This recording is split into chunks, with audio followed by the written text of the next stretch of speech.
we recording? Yeah. Okay, so I will call our meeting to order of October 5th, and we will start, please, by honoring our country with the Pledge of Allegiance. I pledge allegiance to the flag of the United States of America and to the republic for which it stands, one nation, under God, indivisible, with liberty and justice for all.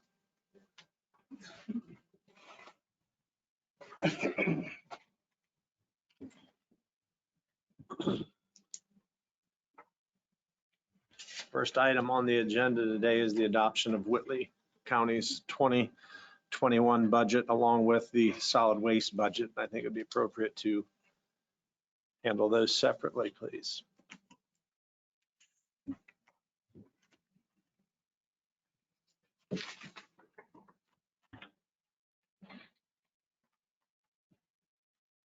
And just so you're looking at the correct papers, everybody received an update just before the meeting started today, which is, I guess, has some differences than what was in your packet.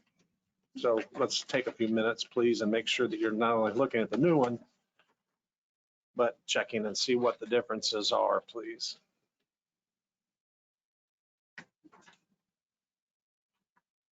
I don't believe I have a current copy of the new one. She came down the line and handed. Generated 9/22. No.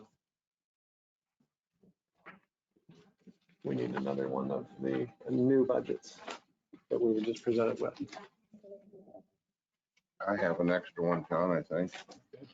We have an extra one. 10/5. Oh, 10/23. That is. 23? No. Oh.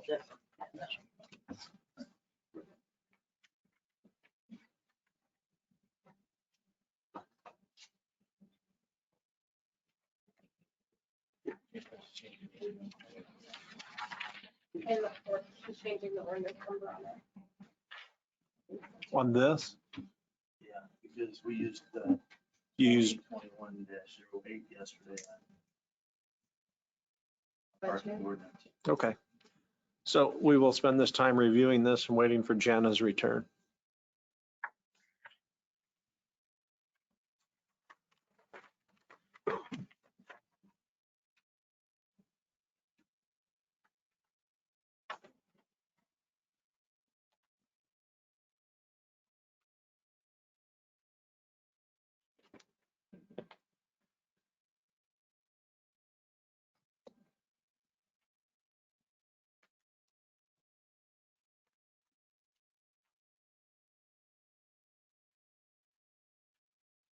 Is it general? I think different. Has anyone found differences? Well, the only one I found is a general. Believe. 0101.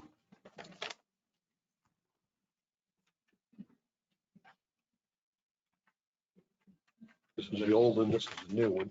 Should be the new one. Yeah. So what you got? I came in, I thought I had two copies. There's a new one. Yeah, that's not very much. Yeah. $87. 664 to 5 Yeah, that's the only thing I. Yeah. It's got to be solid waste. Same one. Same one.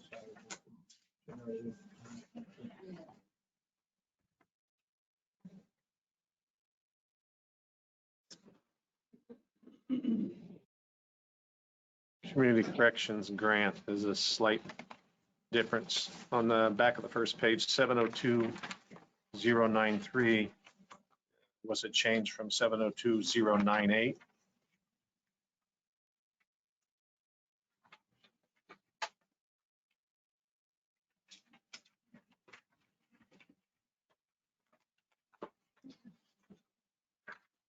So John, between the new one you gave us today and the one that we had in our packet, what are the changes, please? It's on that email. Third sheet. And then there may have been like, because we went over it with Jen, and there was a couple salaries off, like $1 here or there because of rounding issues, so we just corrected those. Those are very minor issue or minor changes. So, other than that, everything was the same.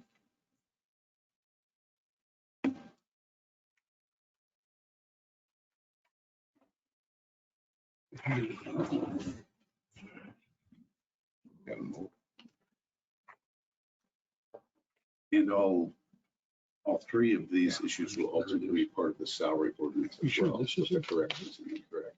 Yeah, those will reflect on the salary. Yeah. So the budget has been increased to reflect the necessity of those changes. Yes, But since we the advertised for ordinance 4.5%, is- that allowed for the change that needed to be done. when we discussed it. With the 2%? Yes, 2%.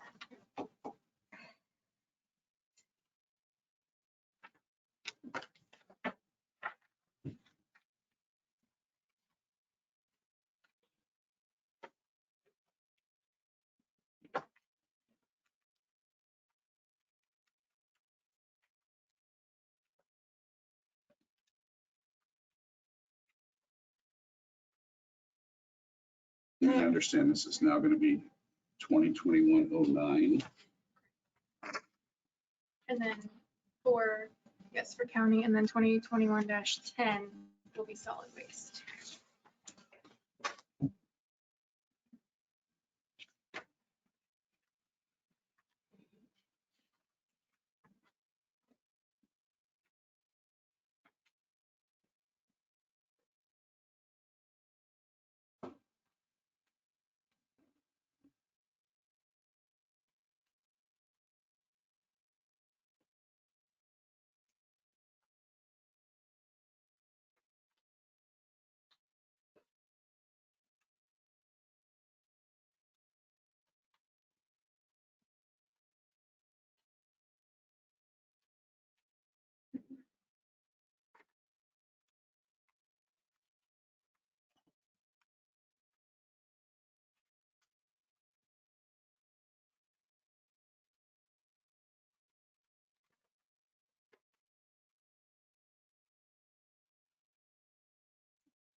So with the ordinance that we're getting ready to pass for the county's budget, have there been any changes, amendments, or corrections made to the information outside of the salary part of what we met on last month, since we all last looked at the information and had it in front of us that we approved?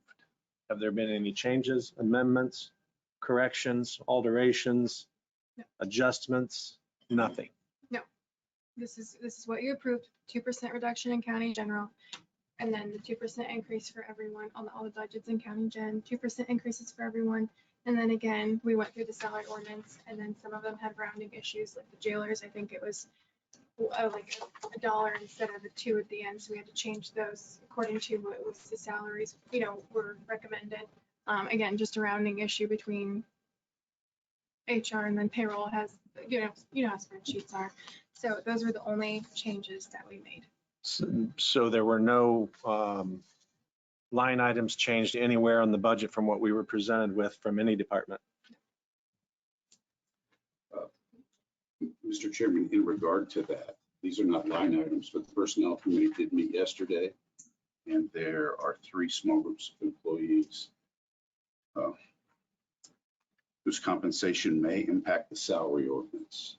It would not in any way elevate it above what is budgeted, but it may reduce what is budgeted. The compensation of 6 employees may be frozen until discrepancies with WIS recommendations are resolved. And we'll continue some conversations regarding state required salary increases with those departments. None of these will increase the compensation over what's budgeted. And we also discussed WIS certified job descriptions for full and part-time employees that are identical, but the difference in full and part-time compensation, people doing the same job. So those will not affect the budget for 2022, but they may in fact impact the salary ordinance. Are any of those elected positions? Okay, and then it will not affect procedurally what we can and can't do. And to make sure that the council was aware that those changes may come next month.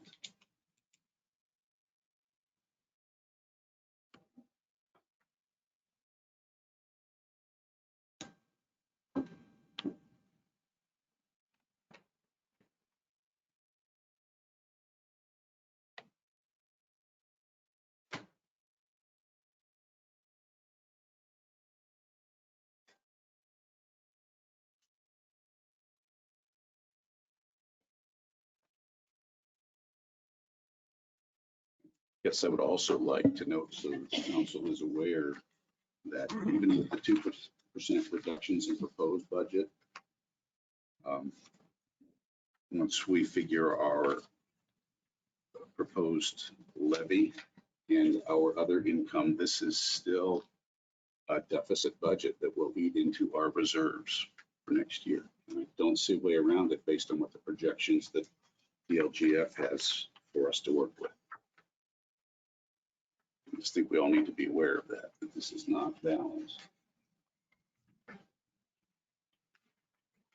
Jana, can you share with us to what extent that is?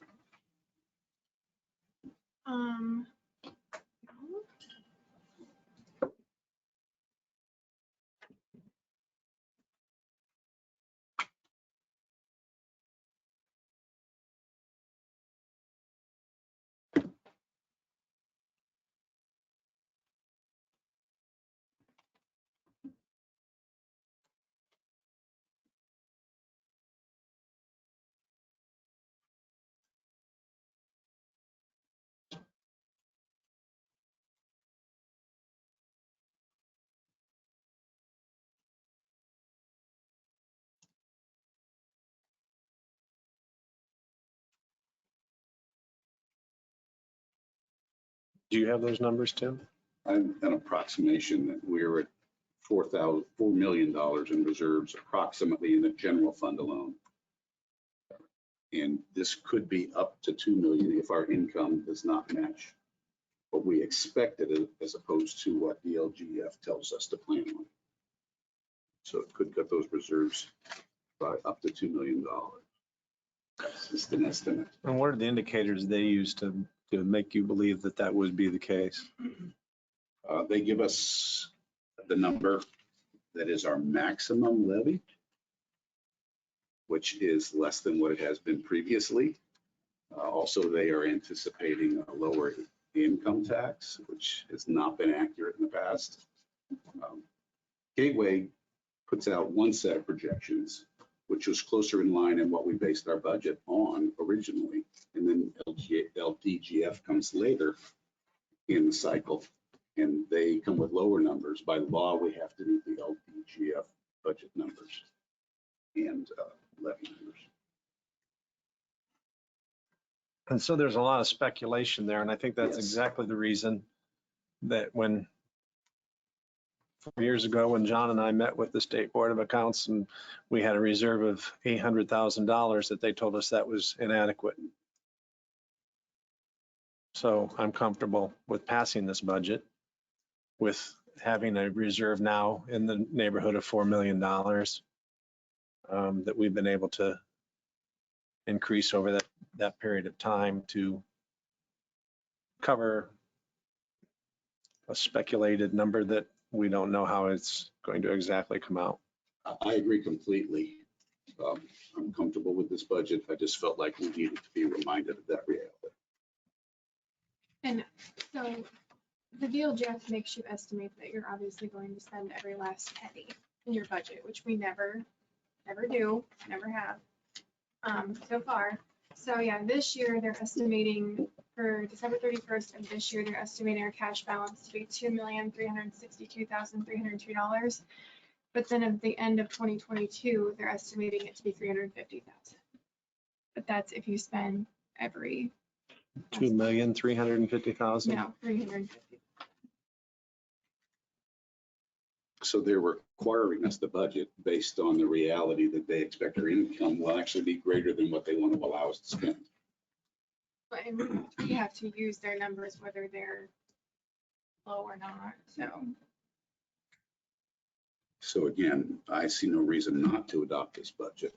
Just felt like we need to be aware, and the public needs to be aware that as written, it's not balanced, but as our policy is, we're going to stay within what funds are available.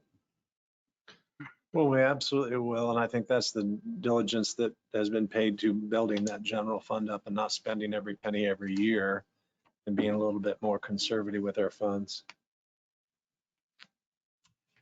So then I would make the motion that we pass ordinance number 2021-09 for resolution for appropriations and tax rates.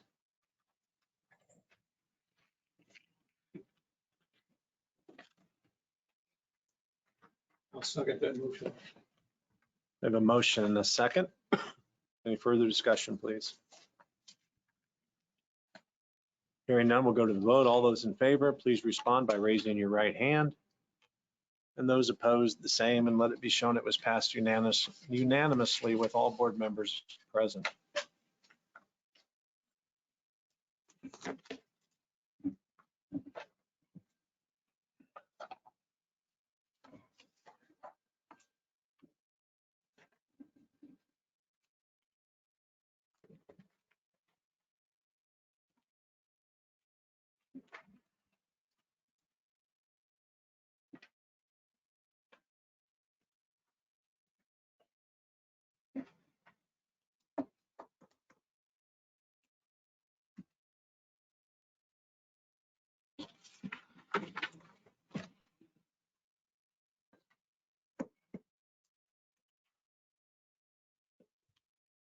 We'll move forward then on discussion on the solid waste budget, please. I know there's been some questions and concerns, so this would be an appropriate time, I think, for that discussion.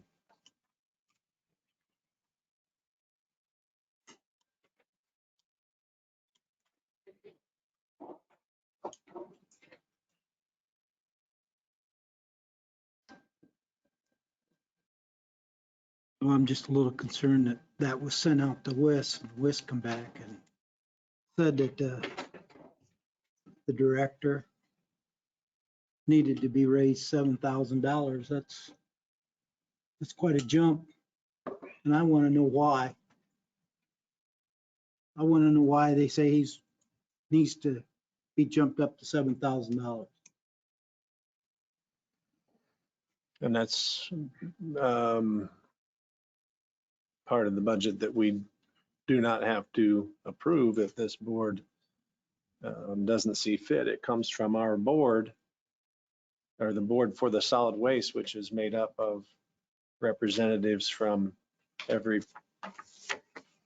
government agency that they serve. But it was handled the same way as we would as a personnel committee through the county to evaluate employees and how they're being compensated. And that was WIS's report. Did they rewrite a job description to make that? So that's where the 7,000 more came in? What was changed on the job description that made that much difference, I guess, is what I'd like to know, like Kim. I'm not sure exactly what. Who wrote it, George? Who? That's when Ed was here. When I got. Jennifer, do you have copies of that? Do you have copies of that new job description? Sometime I'd like to look at that. You don't have to do it right now, but I'd like to know what I'm with Councilman Wheeler. I'd like to know what the $7,000 jump is. That's a pretty good jump. So that's my question. Well, then I look at it too. Also, he has a vehicle to take home and he drives personally his time with it, whatever. And that's considered increasing his wage too. I mean, that's considered a wage, so I just think that somebody needs to be looking at it. There needs to be documentation on that, like any other government-owned vehicle, I would think, of per trip. And what comes to my mind when we look at the tax appropriation is, when was the last time that the board looked at the alternative to reduce what we actually spend by making this something that was contracted, as opposed to we actually have, solid waste actually has employees that do the entire operation. I think that should be looked at least every couple of years to see if we can see the taxpayers, save the taxpayers money and get the adequate and appropriate service. So do we do that by having a sit down council and the board representatives together and say, hey, this is a concern we have, or procedural, how would we do that? Procedurally, that would be a conversation that you could have with any and all board members in a informal setting. Informal setting, okay. It couldn't be a quorum, or it would be considered an official meeting, but the board that governs the solid waste, it's kind of the same thing with council here. Council is responsible for the ultimate approval of their budget, which you can lower, but you can't raise what they present. But you really don't have any input in the decision-making on any of their issues that they bring forward, or that the things that we've talked about here. So we can we can all very well have our opinions and differences on why we won't pass it, and this budget can be passed or not passed, or it can be passed with amendments, and we have the full right to do that, but we don't have the authority to make changes in there. So we And can their make procedures are in suggestions there. of things we would like to see happen, essentially. And there's no binding in that. It's just As long as it's presented in a manner and a forum without implication of binding or quid pro quo, that we will pass it or we won't pass it because of this is what we believe should happen, because we can't usurp the authority of the board that we put together for that purpose. And essentially it would be unethical, and it's put together by representatives of the county and the city and like I said, all the agencies that use those services. So we can voice our opinion through our representatives Absolutely, on the board, absolutely. right? That's what you're basically And that's saying. what I am for council, is your representative, along with your commissioner on where you live privately. So this budget that we're approving today can be a direct reflection of what the issue, well, specifically one of the issues that you're bringing up with an amendment. Do you agree with that, George, as far as the authority of the two different Yes. boards? Yeah, when does that have to be approved? Well, he's not an elected official, so it wouldn't have to be. Oh, that part of it. The budget. Budget. I advertised it, that was being adopted today. I think I would have to double check what the absolute last day is, but I do believe it is in November. So. But his position, again, is not elected, so if No. at this point it was council's choice to look at that one aspect of it, the budget could still be passed with an amendment for that, which could then be reevaluated, kicked back, if you will, reevaluated, and maybe your questions answered, and it could be adjusted or amended at a later time. Am I correct on that? See Matt looking seriously. Well, one of the items on your agenda today is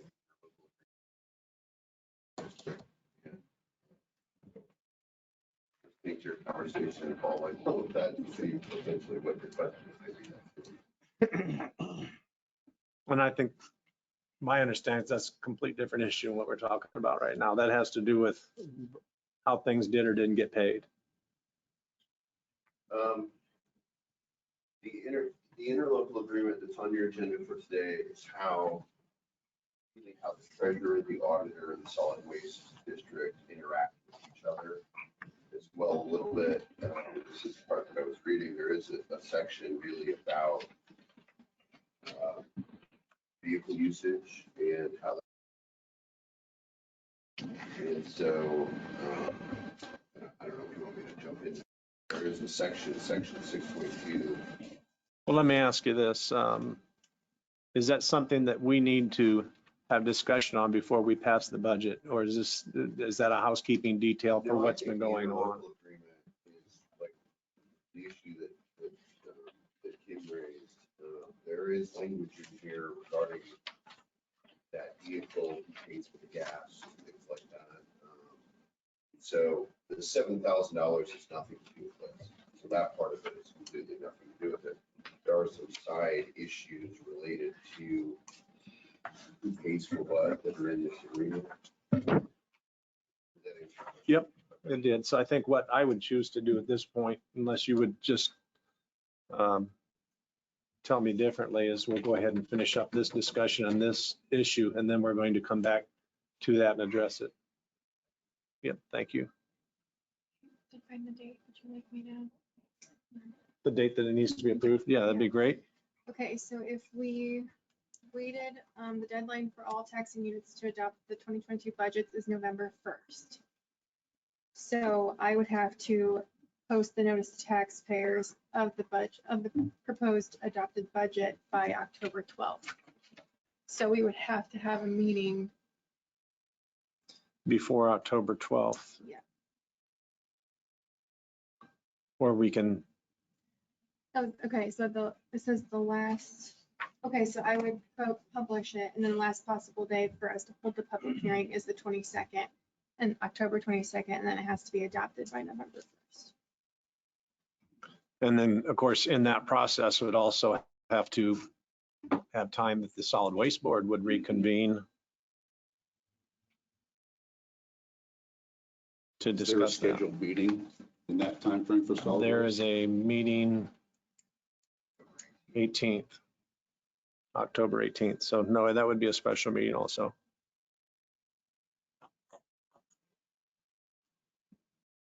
Now, we can adopt a budget,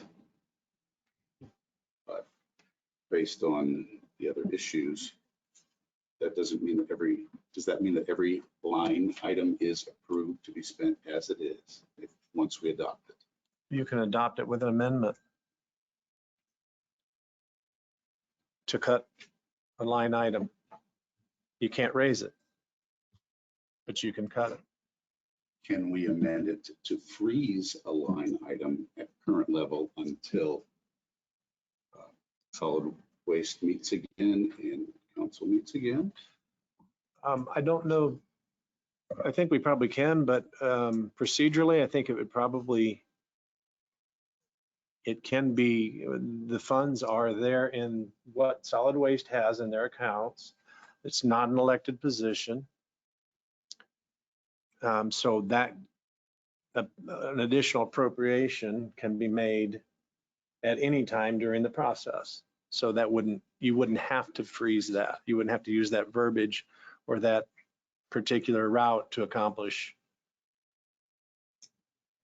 something that could be done a different way, probably a little bit cleaner. So if we wanted solid waste to further investigate the salary issue, the $7,000, we could amend this budget by a reduction of $7,000 in that line item.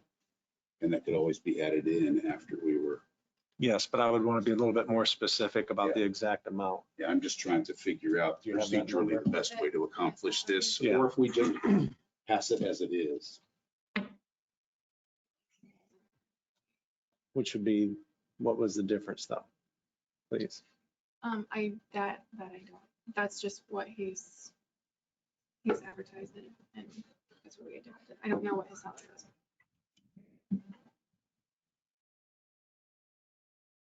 Are you have the ability to pull that up?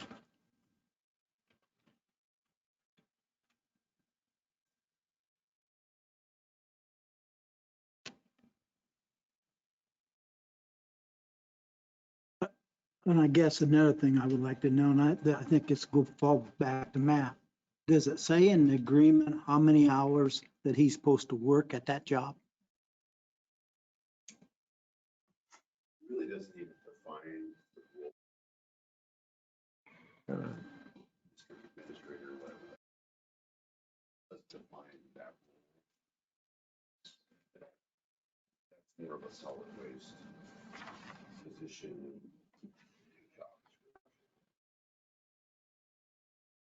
And where does the income to fund solid waste come from? Is that all through user fees? Because there's not a tax levy.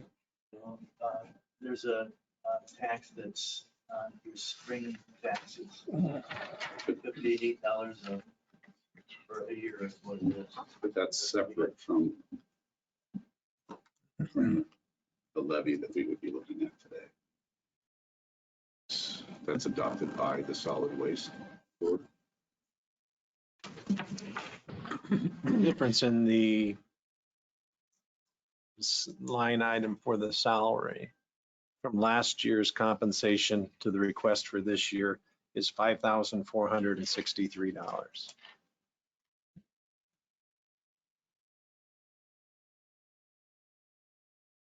And ultimately, I don't have an issue following WIS's guidelines, but if the guidelines include certain qualifications that are not met, that should allow for a reduction in compensation to match those qualifications that are not met. I mean, that's just either here nor there at this point. When we set that back, was there any qualifications that he needed in order to get that raise? Hold the job. Yes, I mean, if you want To to, even hold the job? yes. Which is from the sake of having to do something getting done. When I work for the nation, job description, you can see exactly.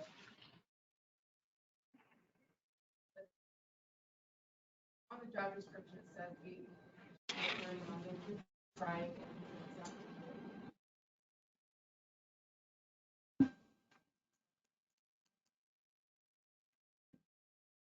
But he don't have to have any other qualifications.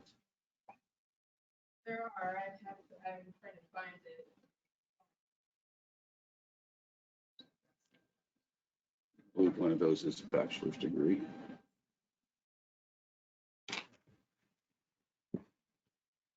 I'm not sure.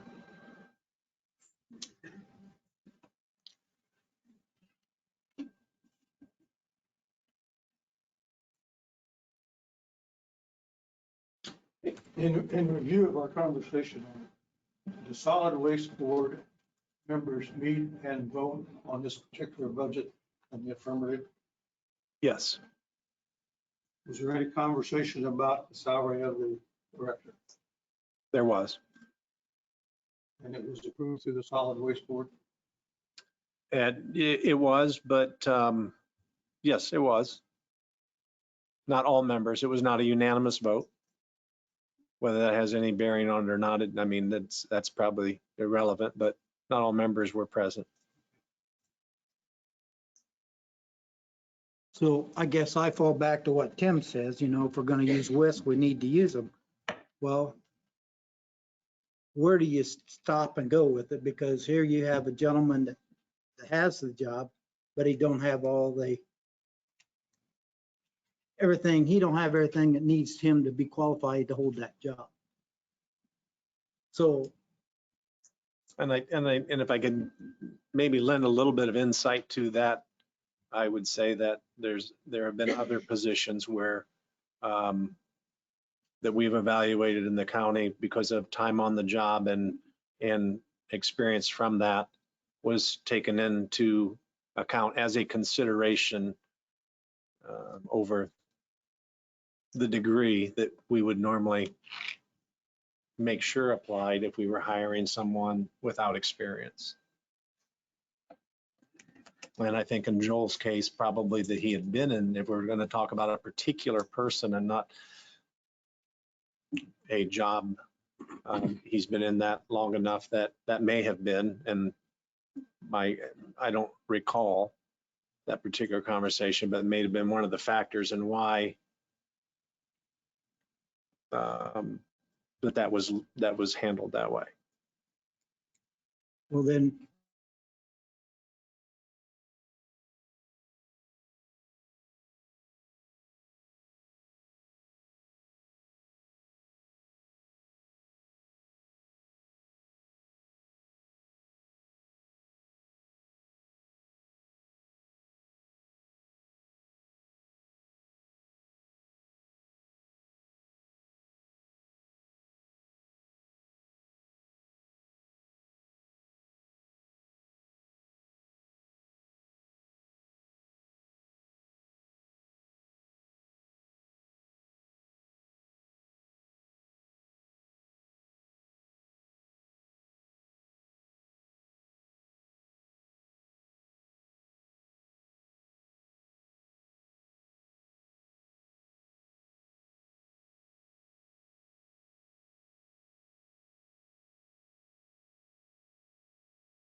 There's checks and balances for people's dislike of our decisions.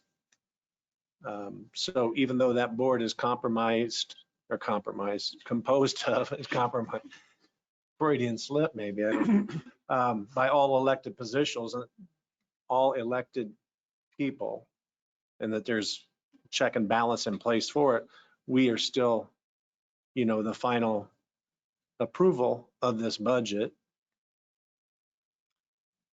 And I think that it's fair that if the majority of the board here feels that unsatisfied with it, that the budget still can be passed with an amendment to that particular item that can always be changed next week, next month, after that is properly vetted to your satisfaction also.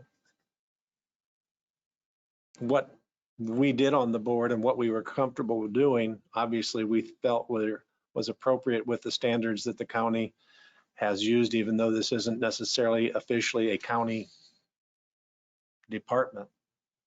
But that's, again, this board's decision to make. Having been the one who raised some of these issues, I would agree with Jim in the reality that we send a message and go procedurally the process. And because this will not affect the tax levy, people will still be taxed the same amount, whether we change this budget or not. I would ultimately support approval. Well, ultimately it's user fees, which is still kind of sideways another tax, because the citizens and the people are not given the choice to pay for the recycling fee or not. It's added into their property taxes. And if I remember right, it's one of the first things that gets deducted out of when they receive the bill because of some people In our in action. the will past not trying to affect refuse that. to pay.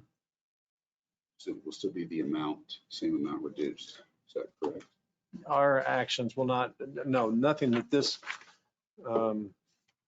nothing that we do affects the decisions that the board makes as far as raising or lowering user fees for collecting of recyclables. If we're clarifying that. Tim, did you make that in form of a motion or just a statement? I will support. I won't make the motion.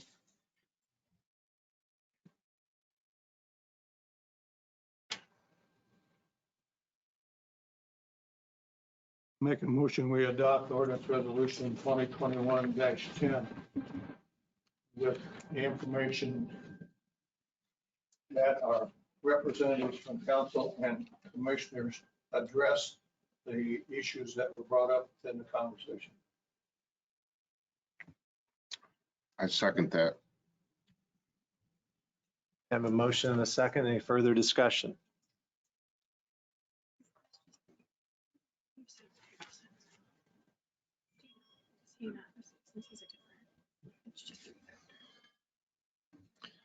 So I want for clarification, when you said the things that we've talked about, so your motion is to adopt it as it is without the reduction of that line item for salary until that is figured, looked at closer? Yes. So as is and without the reduction. In your second, yep, that's your understanding for the second. Any further discussion?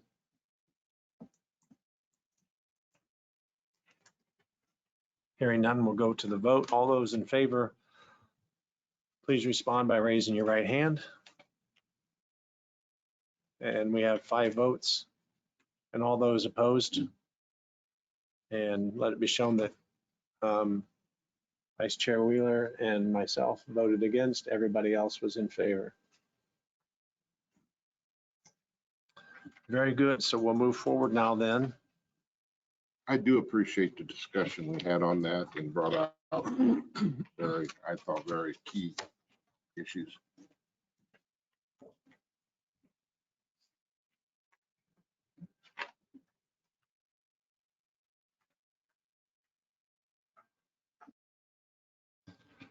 And we're ready then for the solid waste interlocal agreement. Matt, is this something that you're addressing, or Jana, are you addressing, and Matt's here for support, or because I know that everybody's not familiar with what this is about. So I think we need to really break it down.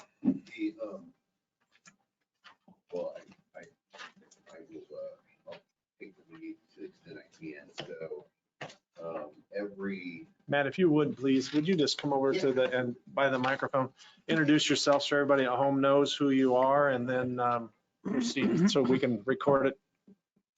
Make sure it gets recorded. good morning. My name's Matt Shipman. I'm the attorney for the commissioners as well as really the solid waste district. And we have every 3-4 years, we revisit this agreement. This time, really the only change from the agreement that's in place is a reduction in the penalty. It was discovered through the course of looking at this year that the penalty that we were previously charging was more than it should have been. So we did adjust that. Kind of just to point your attention to a couple of the things that are related to what you guys were talking about earlier. Paragraph 6, specifically paragraph 6.2 does talk about the gas. It's really, so when you look at this agreement, it is not, it is an agreement with the solid waste district and the commissioners with the consent of council, the treasurer, and the auditor. And that is because all of those agencies have to work together for the collection of the funds, the disbursement of the funds, and the auditor making sure we're all doing it correctly. And so 6.2 specifically talks about the use of the fuel facility. It does not talk about necessarily who, what, when, how, or why, but what it does say is that, and I actually don't know who owns the vehicle, whether it is the county or the solid waste district, but assuming that it's the district for purposes of that discussion, the last sentence in paragraph 6.2 does talk about the district reimbursing the county for fuel expenses. Again, I don't know this for sure, but my understanding is that those expenses are not tracked, and that that is potentially one of the reasons that's been questioned. In other words, nobody's logging how much fuel is being used. To the extent that Matt, I think, I'm going to jump in here, but I think that is all logged through the fuel pump. And I think that that particular verbiage pertains to how much gas that they use, the same as the county deputies and the school buses and everybody else that fills up at those pumps. So I think it absolutely is tracked. And I'm assuming that then we bill the solid waste district for their portion of the gas. And that's what this would be talking So about. that's already happening. Okay. Yes. I didn't realize that. So assuming that's all happening. And if I can interject, I think the tracking that I was referring to was tracking for solid waste district use versus traveling home or any other personal use of the vehicle, like all of the other vehicles need to be tracked. And I think that's what Matt was addressing too, but I it's didn't not realize. outlined in here, and you thought that that's what was pointing towards that. Thank you. Thank you. So you know, as far as the rest of what's in here, it really just talks about, you know, the rental, you know, the county rents to the district, the real estate that's located out there for $6,000 per year. The county does provide the district with gen services as part of this agreement for human resources. I believe the county, the district does use the county's telephone service. So those are kind of the main parts of this. It talks about how the funds are collected, how the funds are dispersed. And this has been approved by the commissioners. It has tentatively been approved by Solid Waste Board, but it did come back because of the change in the amount of the penalty. So it will be on the October 18th Solid Waste Board. I believe the auditor and the treasurer have already consented, and I think you have the one from the meeting that the commissioner signed as well. If not, I brought one that we can match that. I was gonna say, I have it. I think we were all gonna sign it at the same time,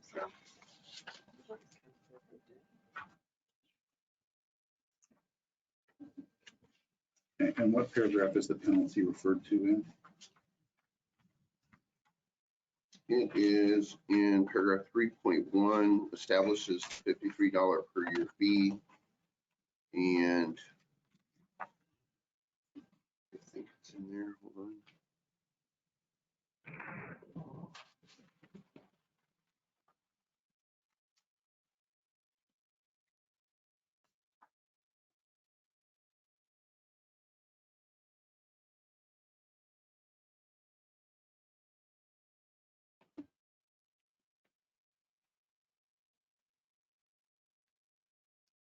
I forgot to bring my glasses this morning, so I apologize. I just saw it earlier.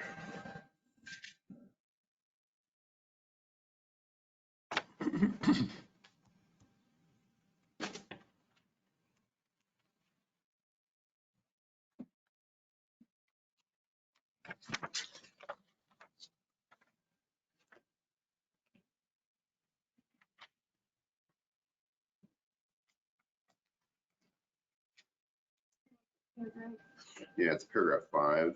Oh, no, wait, that's the charge that is obtained. It's on the third page at the top.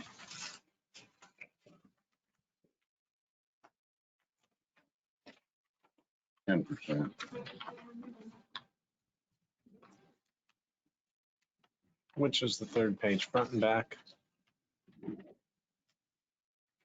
So when you say I'm third sorry, page, fourth page, they were stuck together. Review, they stuck together. Yeah, there we go. Paragraph 3.2.1.2. The applicable late payment charge as of the date hereof is $5.30 per late payment. It's in essence 10%. The notice may also state.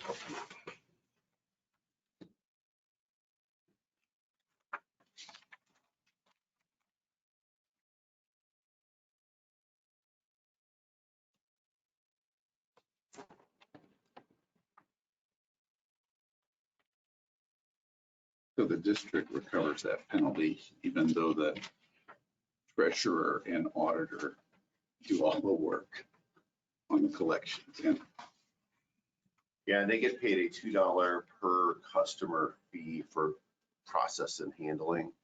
I know that Janet did raise at the commissioners meeting that she thinks that fee should be adjusted ultimately past the way it is. I have no idea if that's discussion potentially for the day, but I know Janet thinks it probably should be increased at some point, so.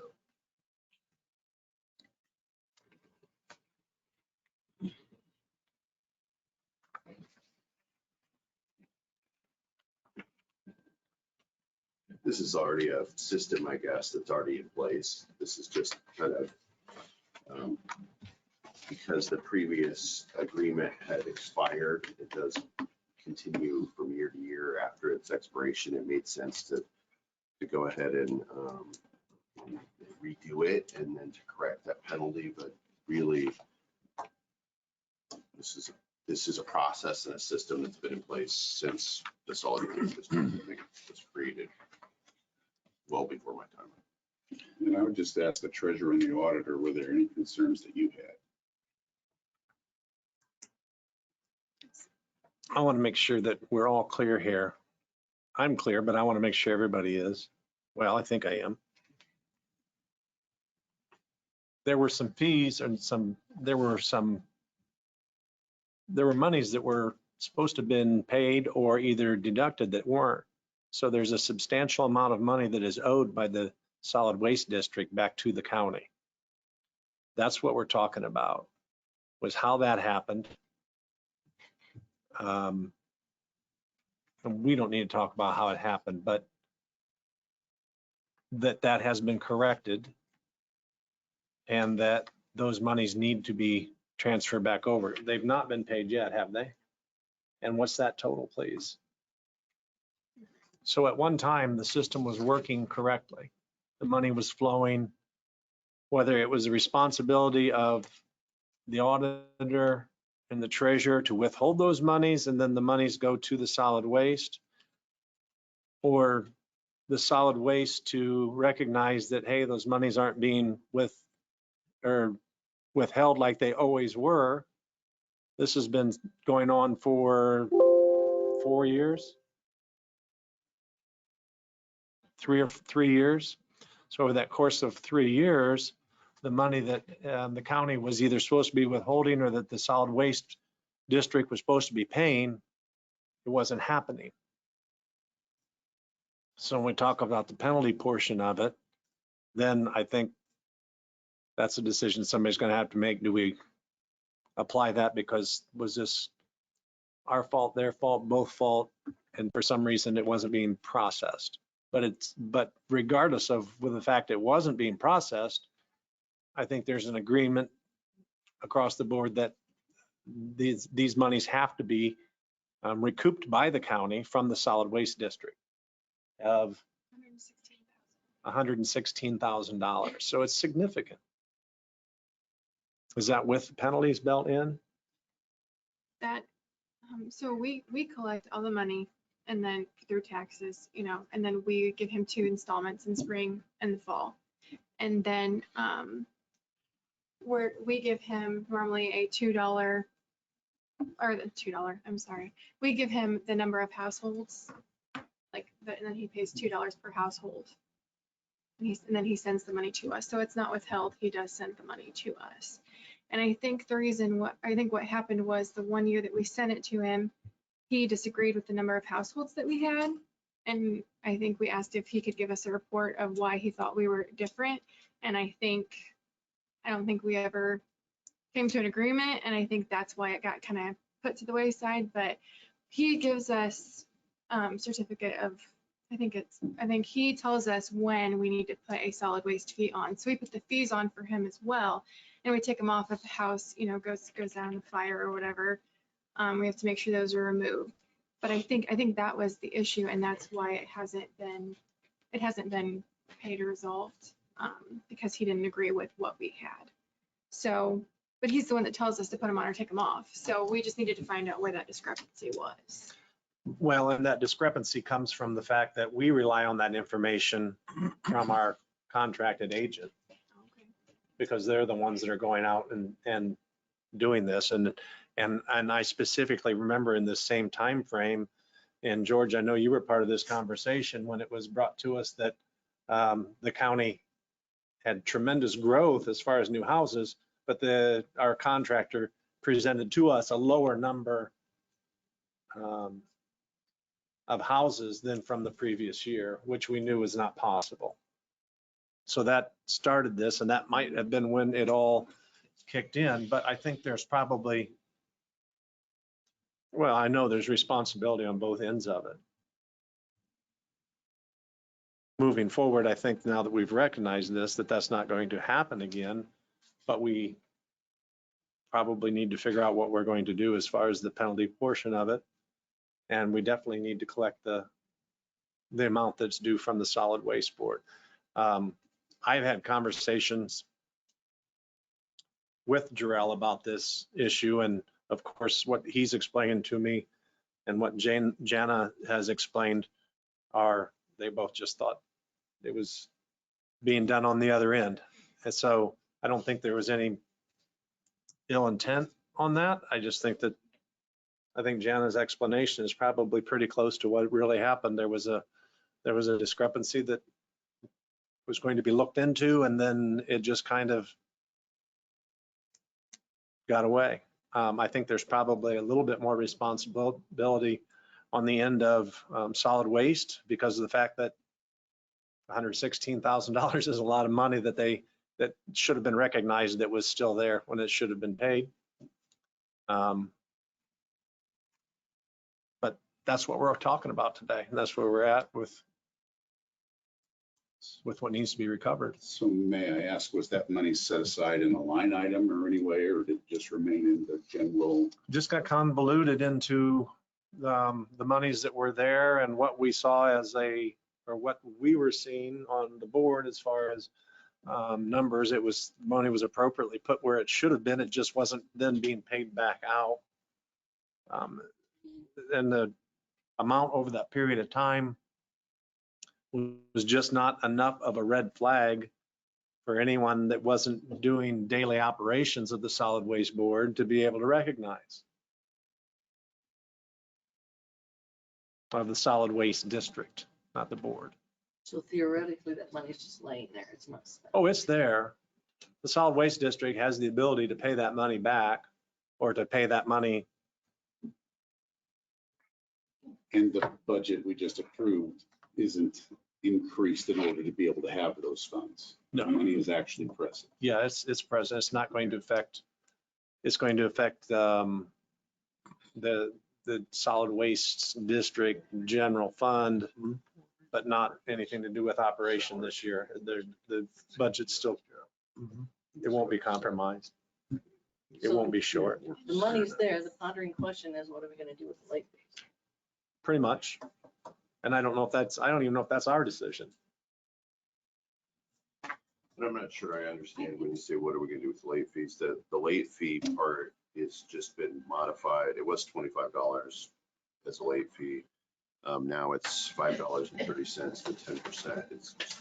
It used to and still is gonna go to the district. I mean, that's just, the only fee that the auditor collects is $2 a household, period. So we're not talking about a late fee for the solid waste district not paying this 116,000. That's not included in that number. Jan, the invoice that you sent to them didn't include a late fee for the late payment of that, did it? I haven't seen the invoice. I didn't think so. It's just $2 a household times 3 years. So we're basically then, just as this is an informational And the late fee is what a taxpayer would pay if they didn't pay their taxes on time. Oh, Really, absolutely. this is a totally different issue. It's just like your property taxes. If you don't pay them on time, you get a penalty. It's the same thing. It appears on your tax bill. We just had to change that amount because the statutory penalty maximum is 10%. Well, I've never failed to pay my property taxes on time, but I have mispaid my federal income self-employment tax. And it doesn't really matter where the mistake was. I paid the penalty.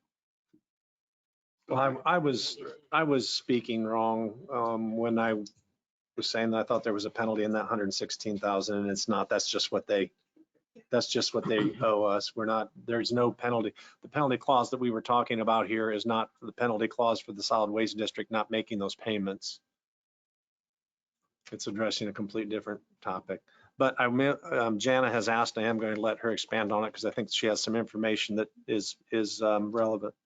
Yeah, so just to kind of expand what Thor just said. So the solid waste dues $53, it's due in spring, okay?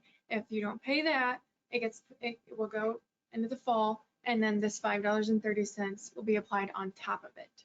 So it's just affecting what they pay. So I just want to make sure that it has nothing to do with what solid waste does in the county. So there needs to be some negotiation between solid waste district board, the treasurer and the auditor about interest or if there will be any kind of additional payment other than the 116,000.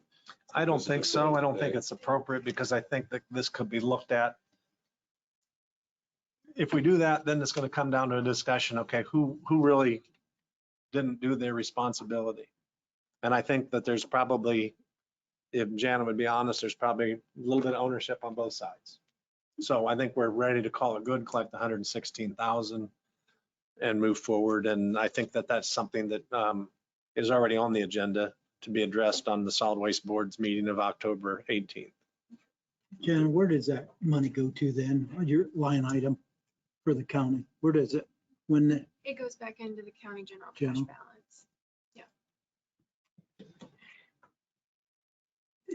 is that pretty much every year that's the amount you get? Or I know it might fluctuate a little bit. That's over 3 sets, anywhere between 25 and 30,000 that we get every year per household, because it's normally right around 14,000 households. Is there any way that we could use that income to be put towards a new jail? Yeah, it's going into county general. You could designate it for that. Yeah, but I don't. If it's there, you use it. I mean, is there any way we could funnel it someplace else legally? Like you mean transfer it to another, like, Well, I mean, you could do an additional appropriation, appropriate that money specifically for the jail. And that's how you could earmark. I know that it's for- not a huge amount when you look at the big cost of everything, but every little bit helps. So it's a windfall. I mean, so I was just looking at, we've evidently been able to get by for the last couple of years not having that 116,000. Why not put it towards the jail? Because George, where would be an appropriate place to put that? Well, I think we're gonna take that, the monies for the jail out of the jail tax account for the load account. Can county general do a transfer to that account? I'll have to look into it, but I do not believe so. I think is that the I think safety she's tax, correct. George? Yeah, I think she is too. No, tax it. Is that the safety tax? Well, There's there's two. public safety tax, Can it be put in that? well, that's still a low, It is, that's right. so. The way that I've always been told by State Board of Accounts, the only permanent transfer that you can do from fund to fund is cede it to county general. Any other type of transfer is a loan, an inter-fund loan, and it has to be paid back at some point. That has always been my understanding. So that's why I'm saying I can definitely look into it, but I don't. George, did, correct me here because I wasn't at the meeting, I apologize, but didn't you guys decide to use funds from somewhere yesterday to do a analysis of, help me out, to do the architectural analysis How much was that? Well, we're negotiating on that right now. That's one of the negotiations we're doing. So maybe that's something that you could send back to us to pay out of county general once this money comes back into county general. Or at least a portion. Going to be, well, I'm not exactly sure. We'll be negotiating. So we could even always make payments toward the jail that don't out of other funds, not just necessarily out of the low. So this could be. Well, you can use the county general funds to pay anything. So we could put it in county general and. make a The commissioners, designation. the commissioners at any time could come to us and ask us to pay for something that has to do with that, if that's what council would like to do with that windfall, and have that in county general earmarked for a request from the commissioners. Procedurally, it's pretty easy. Just go ahead and note that this money will be spent. It'll have to be a jail project, so. Yeah. Mr. Chairman, with all the issues that we've been discussing on it, has these been addressed in this new interlocal agreement? I don't think the interlocal agreement is new. I think we're just, Yes, we're using this as a reference because of how this issue happened. So that's what brings the interlocal agreement to the forefront. It's not a new agreement. It was established. So is there Long anything in time the ago. agreement, or does there need to be to say how the funds are collected and dispersed to the county? I think it's all outlined. I just It's all think that there, we just didn't get it it just done. didn't Okay. happen. The way the agreement talks about it is it talks about the county retaining the funds and then paying the difference. I think where it got difficult, it's because they couldn't agree on how many households, right? And so if Jana says there's 14,000 and Jarrell says there's 13,500, well, they don't know how much to retain because they need the information from him to know how much to retain before they send him the money, and that's where it got. And there was never, I don't think Jana ever said, well, no, that's not a good number. I disagree. I think that came from the contractor for the solid waste board who actually picks it up, and us and the board, actual solid waste. And I think it was, we were trying to say, no, there's got to be more houses than that. And it was actually would have been then to the contractor's favor. But we didn't want to set ourselves up to where we were going to jump a huge number because the numbers weren't being reported correctly. So I think that was, I don't think that Jana's ever had a discussion or a disagreement. She just uses the number that he provides. And the solid waste board has had that as an issue at different times. So. So does this interlocal agreement require action of the Nope. council? No, this is just information. This is a reference tool for us today for the discussion. There is a consent. Back page. The very back page. And I think the discussion was good as part of that consent, just, ultimately, it's important that everybody, all the agencies know that we're working together on this project. And so that's the way it was set up before. That's what 13/21/3/22 requires is consent signed by the chair. I do believe commissioners, auditor, and treasurer either signed off or they said they would. So. Just one quick question about that. For appearance's sake, since the chair sits on that board, should the vice chair sign it, or is that not procedurally correct? I don't think that, I think it probably gives it a stronger point that I do sit on it rather than, I don't think there's a conflict there, in my opinion. Just want no one to be able to say. But this isn't a new document. We're just reaffirming our agreement. So. I think, Mr. Chairman, somewhere along the line, there's got to be something in writing or something that fees that are collected and sent to the general fund, there has to be someplace there, it's got to be noted that money's used for the jail. Because as we pass on, the new members come, they may start using it for something else. Are you talking about this 116,000? Or are you talking about the 25,000 every year? I'd be in favor of doing the 25,000 a year.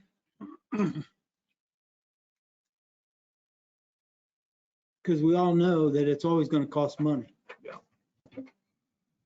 Well, I think the challenge there is going to be the fact that that money has to come back in and go into the general fund. So we can't set up any type of an account or line item that would accommodate that transfer from solid waste to that specific line item. It has to come back into county general. So I think it's probably going to fall back on council to create a line item for the use of jail construction or jail maintenance that we can contribute to every year when we're putting together the budget. I think it's appropriate that we handled the initial $116,000 as just being mentally earmarked, because I think that money will be expended soon enough. But I think maybe then looking forward, working with Jana, that we could set up a line item that we could transfer whatever amount that we wanted to from county general into that account each year. If we wanted to earmark that 25,000 and make sure that we do that, I just don't think that there's a way, unless Jana could tell me differently, that we would be able to just do that automatically or to set up a line item to do that as a direct transfer. I mean, I agree, you'd have to do an additional appropriation and appropriate the money specifically for that. But the agreement, I think, the whole point of the $2 per dwelling, yes, we can do that. But in the agreement, I think it's for the administrative fees of what it cost us in personnel and time to, maintain those fees, put them on, that is what the $2 per dwelling is for. So if we do want to, have it go to something else, then I think we do need to relook at, am I right, Matt? I think it's for, No, I think, for I administrative think you are fees right. for Yeah, us the doing fee is this in for him. essence, I mean, it does have to go into county general, but I think what Jan is saying is correct, that it's to reimburse the auditor and treasurer's office for the work that they're doing. It has to go into county general, obviously, but And again, I'm okay with it. I just think we need to make sure that it is said in here if we are going to do that.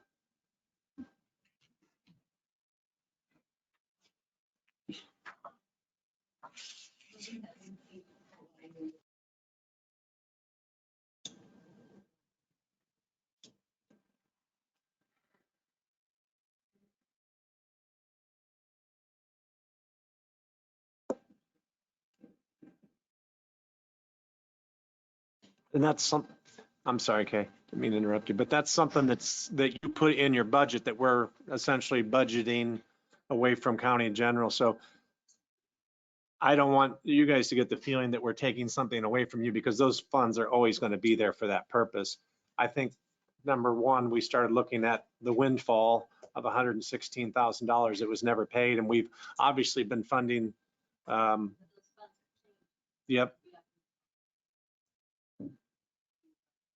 Yep. So, and we're going to continue to fund that. I mean, we're not going to short that because we're going to do something else with the money. I think we're kind of talking about taking out of one pocket and putting in another when we're talking about county general, especially when we're talking about a $4 million surplus tentatively projected. So the 116,000, I fully support and understand what Kim's saying, is that let's earmark this for something that we can feel good that we put it towards, rather than just throwing it back in county general. But essentially it's all going into county general, and then we're going to make the conscious decision that, okay, we're behind the commissioners and think that it's responsible that we're looking at building a new jail facility now. What can we do to help? And we're essentially helping out of county general. It's not coming from this, but that's the topic that's at hand right now. That money's coming in. We could probably do more out of county general if we thought that that was the best way to use the taxpayers' dollars and to support that project. But so I don't want to get too caught up in where the money's coming from, where it's going to. We all know it's going into county general. We all know what we can do with county general funds. So I think we move forward and just keep that in mind. And that it's the one-time windfall every year budget time will have to be looked at. Is that a line item we can sustain from these funds, or is it necessary for the software that all of the county offices use to pay those fees? And again, that all comes out of county general. So if we get down to the where there's no money there, there's no money there. And that's exactly what our job is to work to make sure that that doesn't happen. But at the same time, still providing the services that we're responsible to providing for the citizens of Whitley County.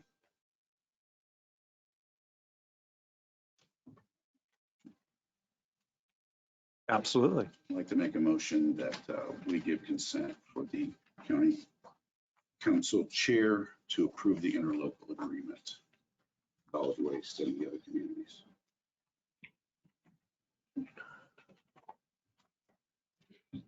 Second. I have a motion and a second, and this would be giving me permission to sign for county council. Any further discussion? And I want to make sure, again, reiterate that it's clear that this agreement has been in place by us and all involved parties signing it. We're just reaffirming the process and how this should be monitored and handled from here on out, so everybody's clear at this point. It's kind of, so with that being said, we'll go to the vote. All those in favor, please respond by raising your right hand. And those opposed, the same, and let it be shown it was passed unanimously with all board members present. I think this just is another point that the director, I believe, of solid waste should know the numbers, should have done his job, and that's why it needs to be reviewed stronger. And I appreciate that, and I don't disagree with that, but I think that, as I already shared, I think there's probably equal responsibility on both ends of this, but that's not taking the responsibility away from either side of it.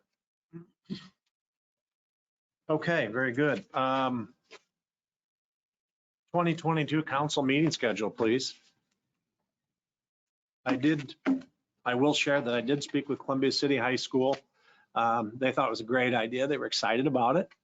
And they offered the date of March 7th and September 6th of a 9 a.m. meeting, which would best suit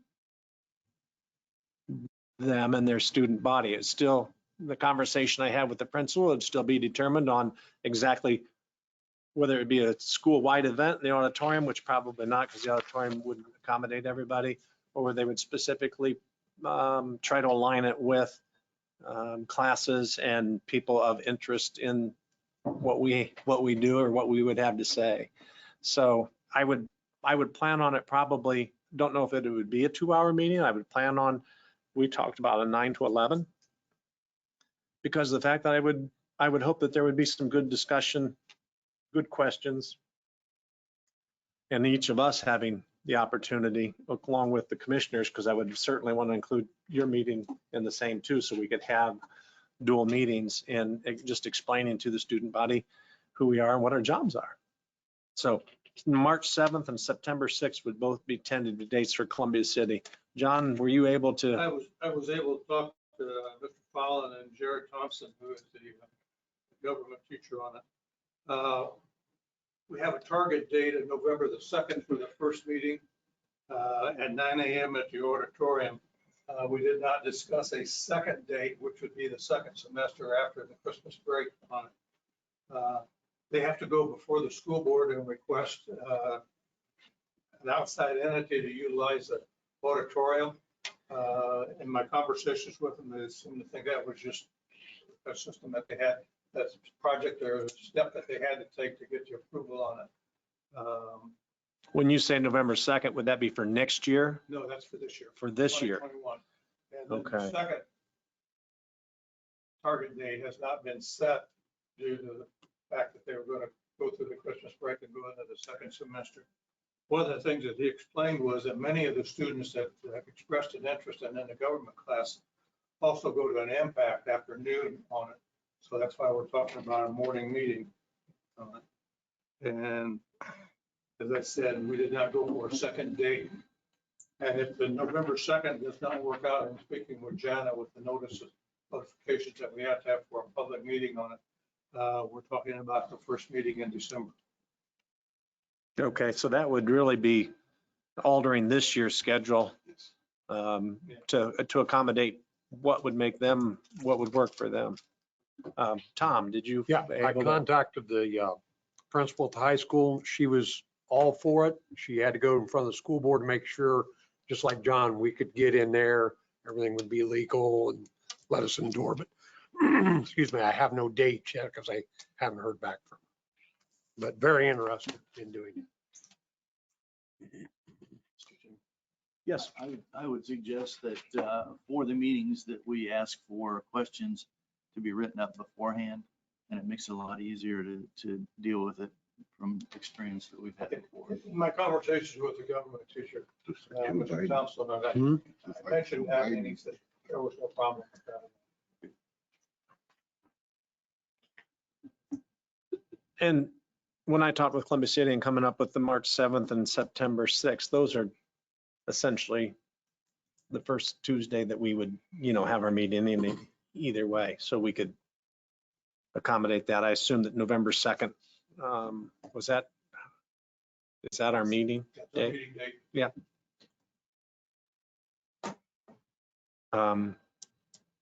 But that's something that would have to happen pretty quick as far as advertising, right? Yeah. What's your advertisement? I think I told Johnny that probably by the 18th. The 18th, and as we all know, November's meeting is probably one of the lighter agendas for the, As I said, that's a target date. Nothing is definite on it. And then we also discussed about the first December be better. meeting in December. Come. Be more activity. which would be the 7th. Yeah.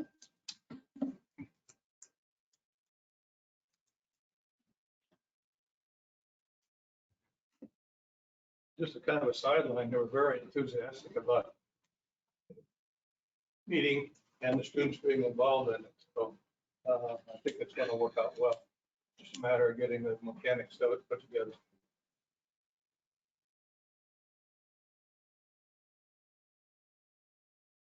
Yeah, and I would just appreciate that the chairman has had an interest in this for some time. And I'm thrilled that it's beginning to happen.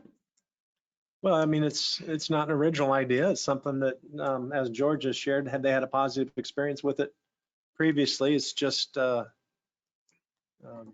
kept up on it. So I think that if we set moving on from this information and we set our agenda for next year, our meetings for next year, we can probably pretty easily, when we get a date from Whitco, just mirror it or pair it with a meeting that we already have set up on whether, Flexible with our times and. yeah. But I mean, we would have to advertise it. So I mean, it would, but we could be flexible enough, I think.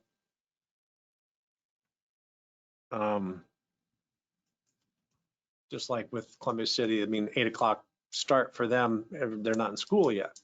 So that's the reason that, they chose like a 9 to 11 time slot, which I think we can accommodate that. We've made meetings last till 11 o'clock before. And the commissioners have to have at least a few minutes of that. That's right.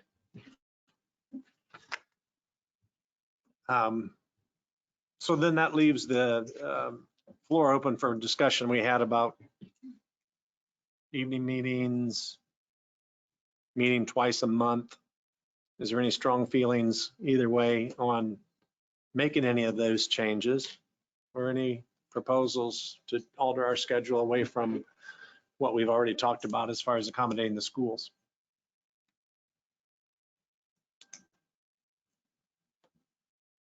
My only concern is that if we have evening meetings, that we not reduce our number of regular 8 o'clock meetings. Because we'll be out of 5, potentially 6 times, we'll not be here over the course of the year on regular morning meetings. So that any evening meetings, if we did those, would be additional with the caveat that we discussed before, that if there were no pressing issues, we would cancel those evening meetings.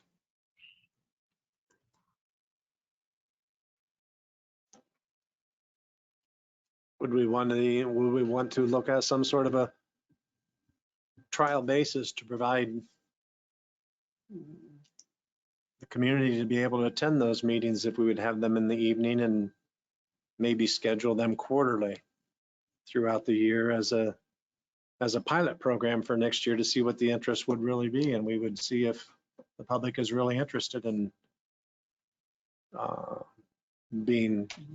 having more access. I think we should try it, evening meeting.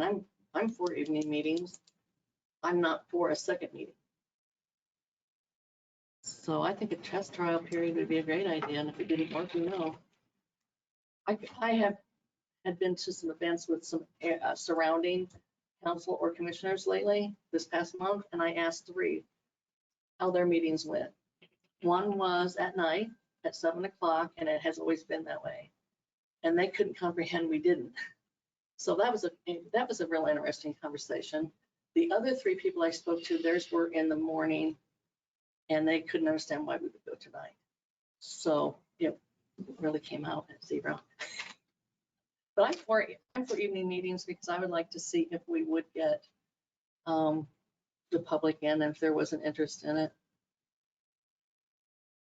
But I'm not for the second meeting. I don't think our agenda is such that warrants a second meeting. I guess my question would be, would the council be willing to pay our office people or the head of the department? Are we willing to pay them to come to the meeting? I don't see the need to pay personnel to come to the meeting. This is videotaped. They can watch it. The directors, when they come, they can go back and discuss it with their staff. I don't see the need for overtime or extra compensation. So the auditor don't need to be there either. If she needs to be there, yeah. She needs to be there. I've been an exempt employee my entire career. And being exempt means that there are times when you're out of your regular normal schedule and expected to be there. I know that's not popular, but that's reality. But the office staff aren't exempt, Jana is. So we would but have, office staff isn't. Elected people are exempt. Office staff isn't. If they come back in a second time that day, are they gonna want mileage?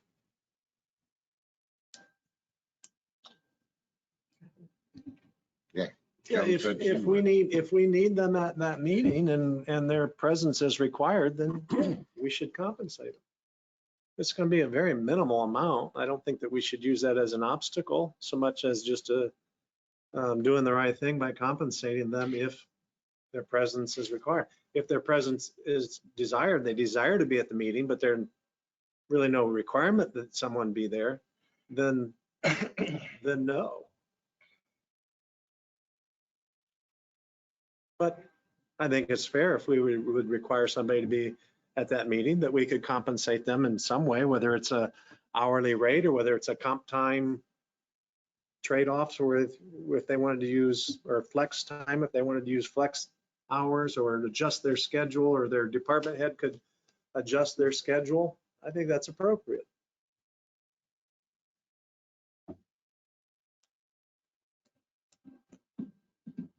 again, that's part of being exempt. There is that flexibility for adjustment. Well, we're talking about Right. employees that aren't exempt. Non-exempt. Yeah. Who would it be? Well, like if, I don't know, Kenny see, or well, Cammy, Jennifer. exactly, or Jennifer. If we would require they be here, Jennifer definitely unplanned had some involvement in the meeting today. So we might say, yeah, we need you there just in case we need you there. And then I think it would be appropriate to compensate her either with her department head flexing her hours that day to where she came in later, or figuring out what her rate would be of pay to compensate it, probably letting her have her choice. And again, I think that's a very minimal amount of payment that we would make towards Right, but we need to be aware that that could happen. Yeah. My feeling is that I like the ideas of visiting the schools. I do not like the idea of night meetings. We haven't had, I don't think historically, the council has had a need for special meetings, which Joe and I agree that one meeting a month right now, unless we need a special meeting. But I'm in favor of just leaving the meetings daily. It can tie up the commissioner schedule a little more, and God knows they have enough meetings and stuff if we go to a night meeting. So I'm for leaving it the same, but going up, reaching out to the schools. I'm agreed, Jim. I'm fine with that. One change at a time is most any organization can stand. I would like to see us do a quarterly night meeting just to gauge whether the public would really like to be here and participate and being able to express themselves and have public comment. I think if we do anything less than quarterly, then it's a very special occasion and people aren't going to necessarily catch on to that or be, but I think quarterly meeting, night meeting would be good, keeping with our regular scheduled meeting, just have that night meeting on the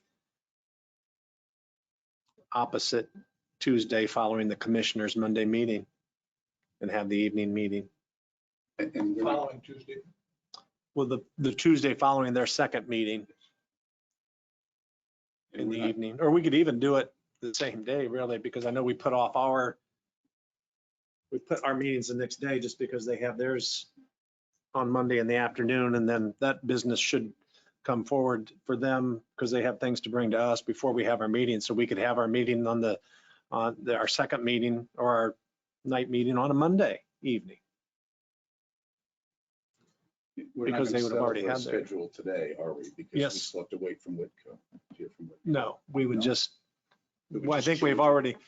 already probably tentatively come to an understanding that we're going to leave our regular Tuesday meetings the way they are. So we'll just plug them into a Tuesday and advertise the time then with Jana to accommodate their, so you'll have to just talk them into a Tuesday. Okay. Again, my preference would be to try the 4 evening meetings, but understand that we're not going to come to a total agreement on that. So Yep. the statement process probably is to have a motion that be voted up or down. Yeah, and I think we have differences here. So if there's a motion to be made, the floor is open.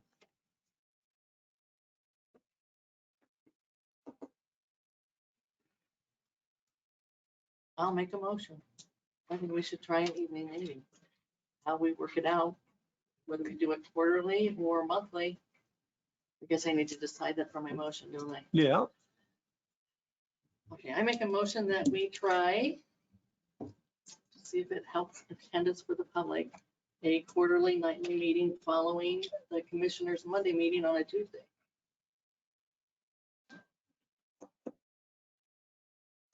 and would you want to identify the quarterly months in that motion?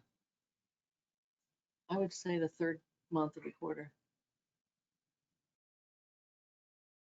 March, June, September, and then that leaves us in December probably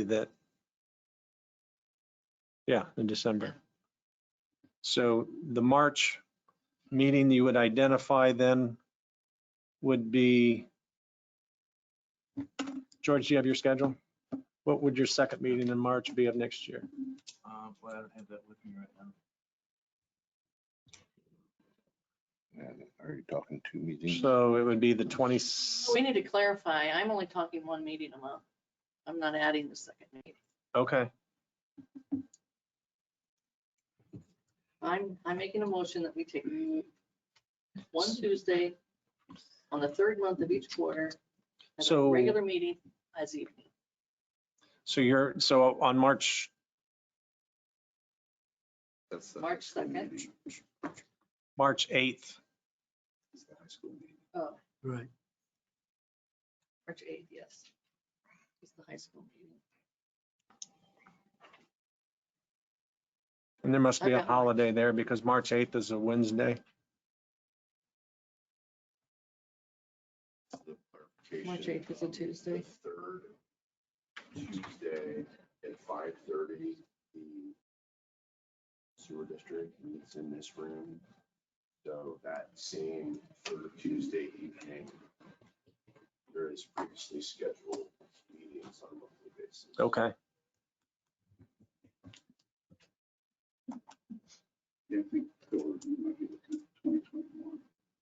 It's 2022. Yeah, because Tuesday on March. Yeah, it is a Tuesday. I see that now. But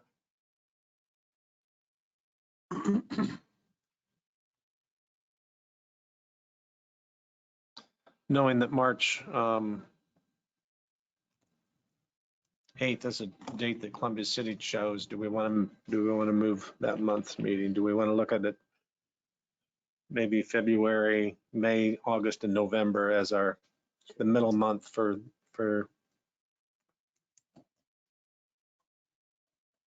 I'll tell you what, so we're not wasting a lot of time here. Make your motion. We can send it to a vote if there's a second.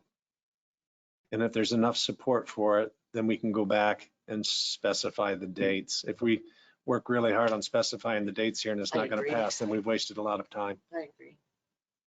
Okay, so I would like to make a motion that we vote for a once quarterly evening meeting starting 2022.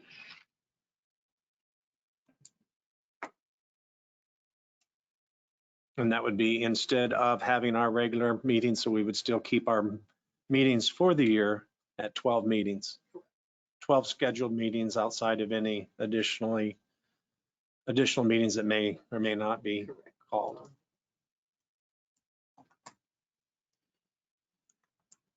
And your quarterly meetings then would be February, May, August, and November, with a date to be determined if the motion gains a second and passes. Okay, we have a motion.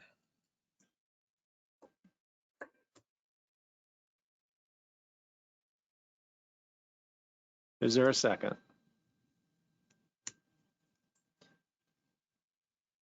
I will make the second just to promote further discussion.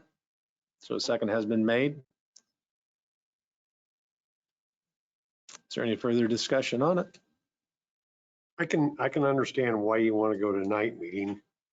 I don't think it'll bring the public in. I've been involved in other meetings at night. I just, maybe it will. Maybe I'll get woke up and realize they are the public. But I don't think it's going to happen in this day and age. There's too many other things going on that I don't think it's going to happen. But I'm willing to give it a try. So I'll be a yes to try 3 evening meetings. The proposal was for 4 quarterly. 4, I'm sorry. Just, I want to make sure you're clear on that. Any other discussion?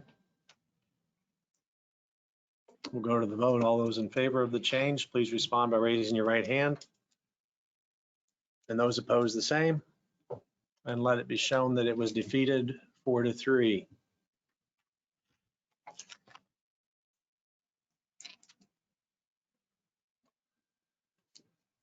So we're back to square one. I would entertain another motion, please.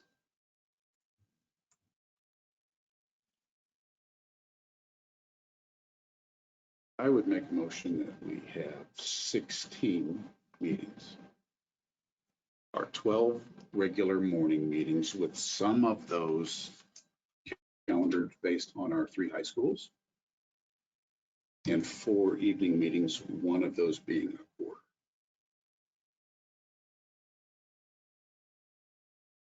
Okay, so the difference in the 2 motions, so we're not making the same motion, is that you're not eliminating any meetings, you're adding 4 evening meetings. Is there a second for that motion? I will make a second so we can have further discussion. Is there any further discussion, please? Explain again, you want to do what now? Have our 12 traditional morning meetings at least 3 of those, potentially 6 of them would be at the high schools. And then we would have 4 evening meetings, 1 a quarter, to test this hypothesis of public participation. So that's 6 in this room, potentially 3, potentially 6 in the high schools, and 4 evening meetings here. And my discussion with Columbia City High School, they would probably just do 1 meeting. So potentially just 3 at the schools also. 1 each year as opposed to 1 each semester. Yeah. But if they wanted, I mean, like Yeah, if they Tom want to talked do about, 2, if they we wanted the could 2 semesters, we accommodate that. Any further discussion? I have a motion and a second. We'll go to the vote. All those in favor, please respond by raising your right hand. And all opposed, the same. Let it be shown that it was defeated. That motion was defeated 5-2, with myself and Tim voting in favor. I move that we have our regular scheduled meetings as we have in the past. And that we work with the high schools to have up to 2 meetings at the high school if they so agree for 2022. Is that to take a place of one of our regular meetings? Yes, yes.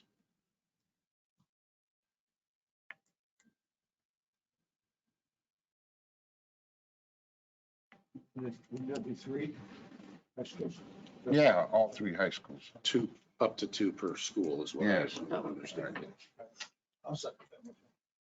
I have a motion and a second. Any further discussion? Oh, wait a minute. Kay missed all that, so now we got to go back through it. We'll go to the vote. All those in favor, please respond by raising your right hand. And those opposed, the same. Let it be shown that it was passed unanimously with all board members present. So at this time, the schedule that you gave us, starting this process, will be the schedule that we will go by. John will work with Cherubusco to get their meeting set up. It looks like maybe if they want to do it for November, Jana's going to have to know in how many days? Jen and I discussed this prior to our meeting on it. I know the dates on it, and it does not work out for our target date of November the 2nd. We'll go with 12/7 on it. Okay, And then additionally, with the second semester, which is after the Christmas break on it, they're talking about 1 meeting. So 1 meeting in the 2022 Right. calendar. I will go ahead and request at this time, John, that you do not fill the March 8th meeting. That was one of Columbia City's choices, so I'm going to dedicate that to them. I will let you work with Cherubusco, please. Tom, if you would, please work with Whitco with that date in mind that's already used. Is that the only date, or John got a date? And for John sure? doesn't have a date right now for the second And you semester. said something about September the 6th. That's just, That's not, that was their alternate date. okay. They So, just wanted to do one. so I just need to save March the 8th November's not For gonna you. be very busy. for Columbia City. December's always busy, right? That would might be more interesting. Okay. for- When I get back in discussions with them, I'll suggest. So John and Tom, you guys need to work closely together to make sure Yep. that we don't double book. Right. I'm going to Yep. take March 8th back to Columbia City and confirm that with them, but that was their choice of date. So Jana just needs to know ahead of time so she can advertise the correct times.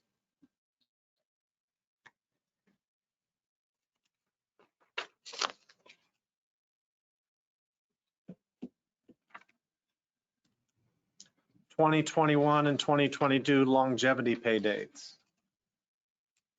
Okay, so I did send you all a letter, and you can, if you'd like, you can scratch off the January for next year. I think we just need to have some more discussion on that after speaking with a few council members and Commissioner Trump. So, and there is also currently a policy manual committee right, Jen? That they're working on redoing the policy manual, so that's maybe something that they can discuss and work out, but our policy is now that we pay it in November, so I say we just focus on this November and worry about next year. And then if we need to make any changes, we can discuss it then. But, so the only date that I'm requesting is I believe the November 16th date for next month for everyone to be paid longevity pay. And what I just handed you was the amount that everyone will be paid. It says 2022, it says 2021, yeah, sorry, 2021 longevity pay for this year and the total on the last page. I would entertain a motion, please. Make a motion, we approve the longevity pay date for November 16th, 2021, and Tuesday, January 11th, 2022 for the year 20. She doesn't want the January 2022, January. right, Janet? Correct, thank you, Tom. Yeah. I'll second it.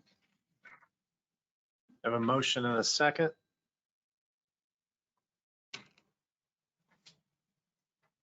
We have a motion to approve the 2021 longevity pay of date of November 16th only, not looking at next year's request. In fact, just ignoring next year's request.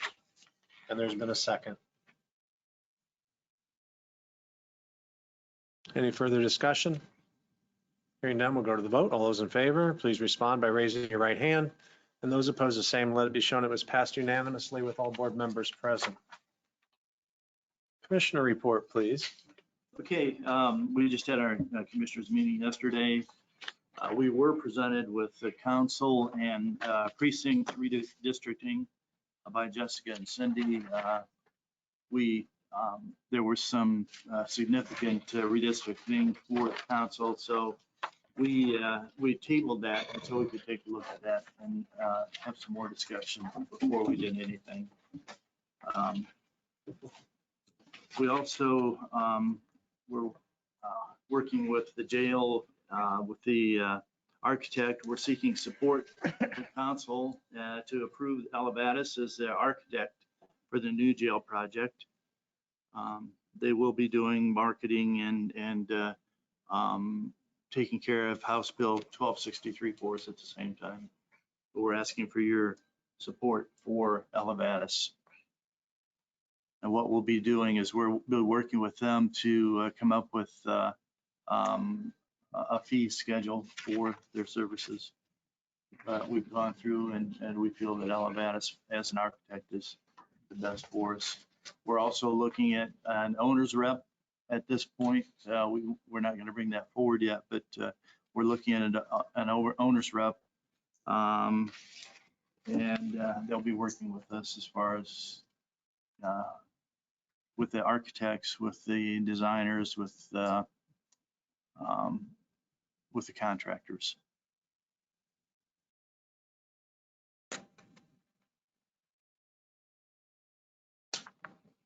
I think Tim and Jim have been working with Elevatus or with us on vetting Elevatus. I'm not sure what their thoughts are on that.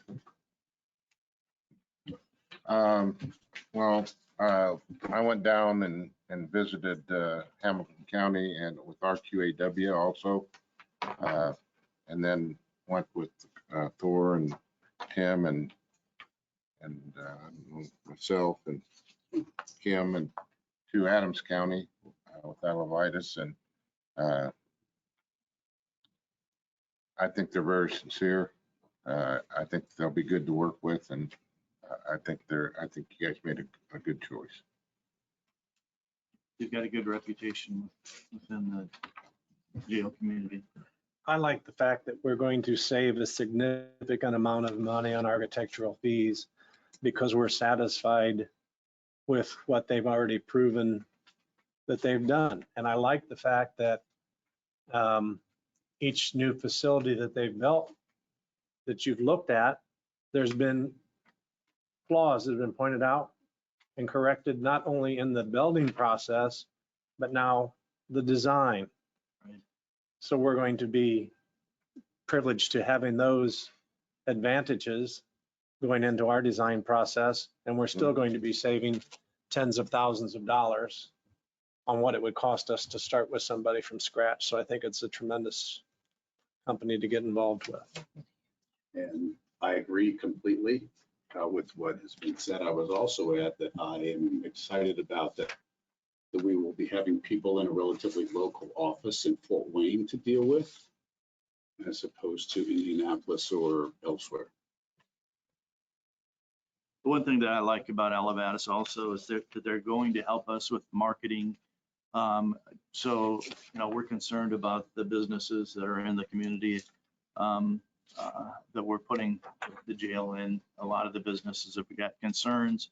So they're doing a marketing project for us to make sure that they understand what the jail's going to look like, and actually work with them to find out if they have any issues.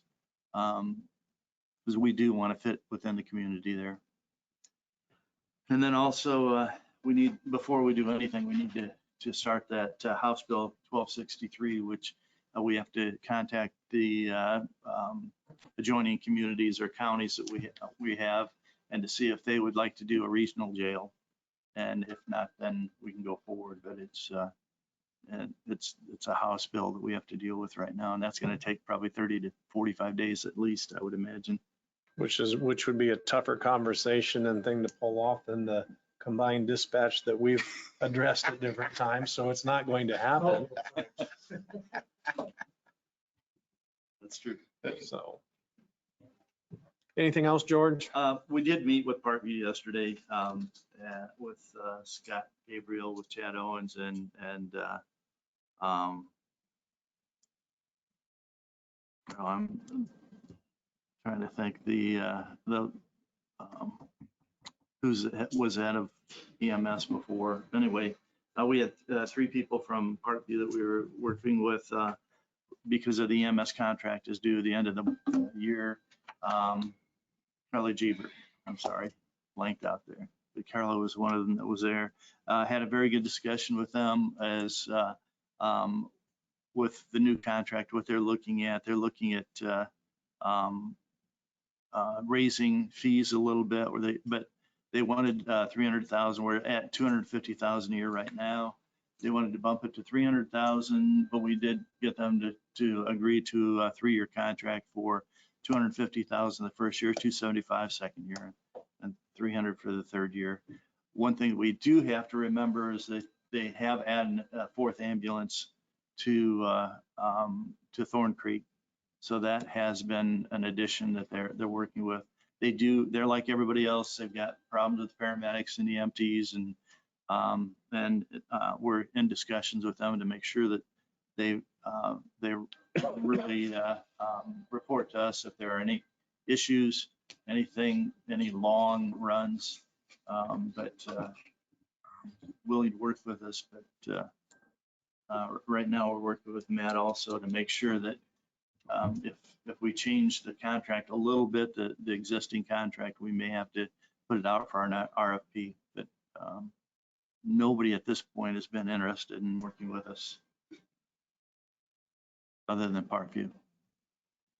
And, as far as commissioners are concerned, Parkview has done a great job for us. They employ 175 employees within Whitley County, and they've always worked with us on the EMS projects.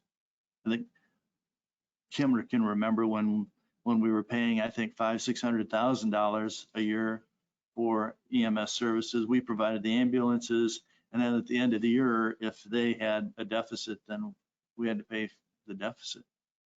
So we've come a long way. We do not provide ambulances that Parkview does right now.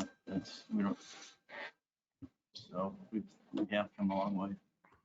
That's it. That's all I got. Quick question, that 4 units, is that 24 hours, 7 days a week? No. Thorn Creek is about 50%. Most of the time, during the day, they don't man it very much. They man it at night. That's when most of their runs are. Do they address response time? Yes. their response times, we had talked to them about, there's a few of them. There was one that was like 20 minutes. There was an issue out at the school recently that we discussed with them. And they admitted it was an issue that they had with dispatching. But what we're going to ask them now is anything over, 15-minute dispatch time that they actually give us a response about what happened, what caused that. So the good runs I hate to say it, the good runs we're not really concerned about. It's the runs that are taking so much time. We're asking for an discussion on those. Good. Thank you, George. I've got one thing with your owner's rep, George. Yes.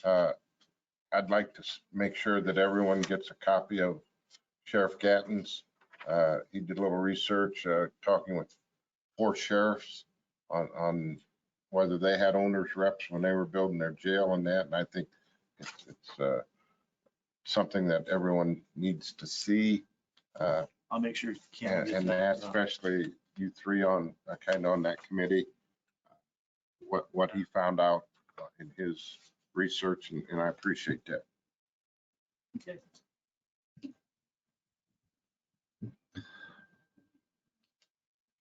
Minutes approval from our September meeting. Are there any additions or corrections to the minutes as they were presented to you, please?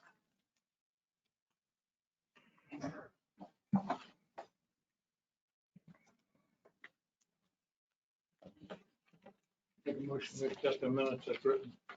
A motion and a second. Any further discussion?